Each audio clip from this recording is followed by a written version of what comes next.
السلام عليكم ورحمة الله تعالى وبركاته.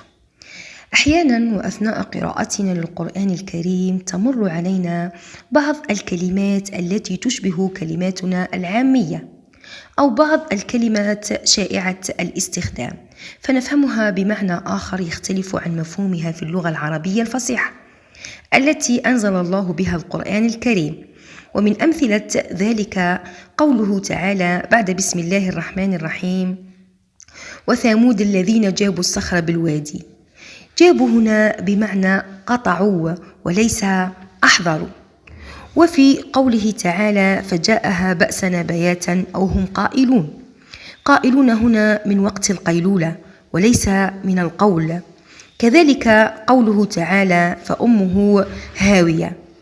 أمه أي رأسه، هاوية في النار، وليس المقصود الأم الحقيقية التي أنجبته. وكذلك في قوله تعالى: فلما رآها تهتز كأنها جان. الجان هو نوع من الحياة سريع الحركة وليس الجن. وفي الأخير نسأل الله حسن الفهم والعمل وأن يجعلنا من أهل القرآن.